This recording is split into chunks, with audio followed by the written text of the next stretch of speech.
We're shooting a whole Honda campaign. They've kind of created this environment that's it's called the Honda Dream Garage, which is the entire Honda product line. And the idea is that it's inside this big dome. You have to plan ahead because the bubble needs to be built. Certain lighting needed to happen first, and then the art department needed to dress around it. And we had a tight schedule like you always do these days. So the inevitable question was, when's the bubble gonna be up? When's the bubble gonna be up? So Tom designs the bubble. Each bubble is designed specifically for whatever size and shape they want the bubble. And it's kind of like a pattern, like a sewing pattern. So there's, different pieces, and he builds a model first. When we did the tech scout, Tom, who's the bubble genius, brought a little mock-up which looked like just a trash bag cut to scale with a hairdryer in it. Once I've satisfied myself that the model is working well, then I'm confident we can come out and build it for real. It's almost magical the way the thing comes together. He already has the pieces cut, and the plastic is super special plastic. It's super thick. So you can open holes in it as long as you have a fan. And it's a special kind of fan, so it pushes a lot of volume of air. As soon as it had been installed, they turned on the fans. 15 minutes later, voila, there was your bubble. The light is all on the outside, so we don't have lights on the inside, so the light's all being diffused through that plastic, and it's so pretty, like the way the light falls off of everything. So we never relight, which is insane, because we're just always waiting for them to relight. It's because if you're shooting here, and then you're gonna shoot over here, you have to relight everything. So it's already all lit from everywhere. Once we're lit, that's the beauty of it. Just move around and shoot, and not having to make a lot of adjustments, which is incredible time savings. Working inside the bubble has saved us a lot of time, a lot of money. When we first started, we thought we'd be on 15, 16-hour days, like a standard car shoot. But we've really been on 12, so we saved 4 hours. Probably more than that, because we've had extra shots that we've been able to do working in here. Normally on a stage, a car, because of its reflections, reflects everything.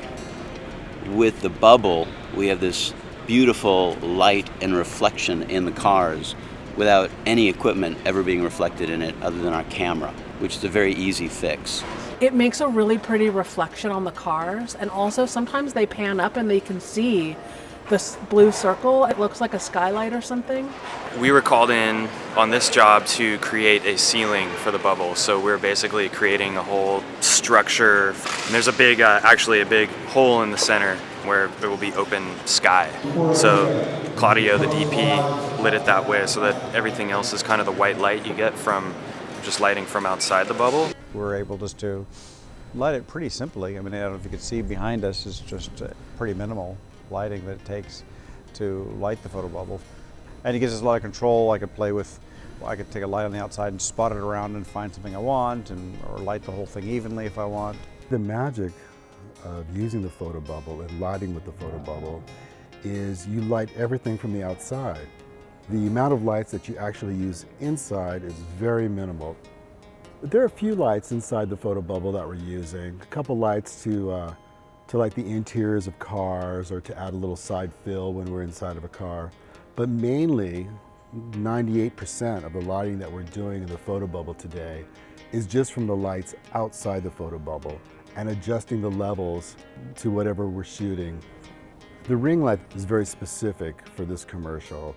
It's not something you do all the time because the color temperature of the ring inside is much bluer than the exterior. So it really looks like sky coming out of the ceiling. The reflections in the car looks like a skylight in the ceilings. Basically, it's a truss rig. So they had to build the truss in a circle, lights all around it, LED lights, which don't draw a lot of energy and can go right up against that bubble and not have a fire hazard. So it was the perfect sort of low power, low heat LED lighting, rigged on a circular truss.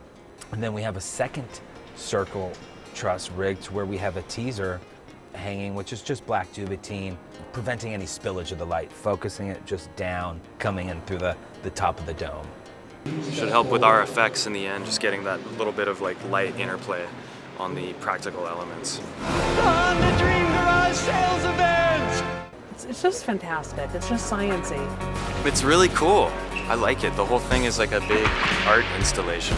I'm sold, and I wouldn't want to shoot any car stuff without the bubble again.